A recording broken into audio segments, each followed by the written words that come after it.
La dépouille de bébé Maxime Ottawa, un enfant antikamekw qui manquait à l'appel depuis 71 ans, sera fort probablement exhumée au cours des prochaines semaines avant l'hiver. Mardi, le tribunal a donné le feu vert à la famille de Manawan, révélant aussi que 13 autres corps étaient entassés sur 3 lots, tous des Autochtones, la plupart des enfants. Le ministre responsable des relations avec les Premières Nations, Yana Frenière, souligne que c'est la preuve que la loi 79, qui donne accès aux documents des enfants portés disparus dans le réseau de la santé, adoptée en 2021 par la CAQ, fonctionne.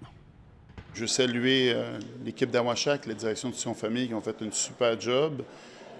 Aujourd'hui, on est rendu à l'étape où on va parler d'exhumation. Ce sera la quatrième. À chaque fois, c'est extrêmement sensible. On espère faire cette exhumation-là sous peu, puis aller au printemps. Ça va continuer. Je pense qu'il reste encore plusieurs endroits à chercher, et encore plusieurs euh, proches qui cherchent des réponses. Et ce type de trauma générationnel, je pense que ça prend plusieurs générations à pouvoir guérir.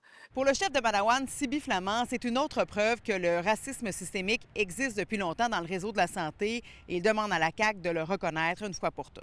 Je pense que le gouvernement devra revoir sa position sur ses relations avec les Premières Nations. On est encore dans une réalité où les peuples autochtones, les Premières Nations, les Inuits sont considérés comme une population mise de côté. Alors le gouvernement doit être ouvert à un dialogue, évidemment reconnaître le racisme systémique. Est-ce que vous craignez qu'avec cette ligne de parti-là, ça ne vienne pas briser les liens avec les Premières Nations? Vous savez, si la réponse était la même sans action, ça serait insupportable. Puis j'aurais plus ce poste-là pour être très, très honnête avec vous. C'est dur. Ce qu'on vient de dire, c'est que le racisme systémique, à chaque fois qu'on utilise ce terme-là, moi, j'ai des gens qui se polarisent, qui ne nous écoutent plus. Ça existe, c'est là, c'est présent. Je ne sais pas pourquoi la CAQ s'y refuse. On voit que pour la CAQ, c'est un débat idéologique, puisque tout ce qui est le contenu de l'énoncé du principe de Joyce, ils sont d'accord avec. Donc, l'accès égal aux soins de santé. Le dossier des enfants autochtones portés disparus après un séjour au pensionnat ou encore dans le réseau de la santé demeure très sensible et d'actualité, comme le prouve l'histoire de bébé Maxime Ottawa.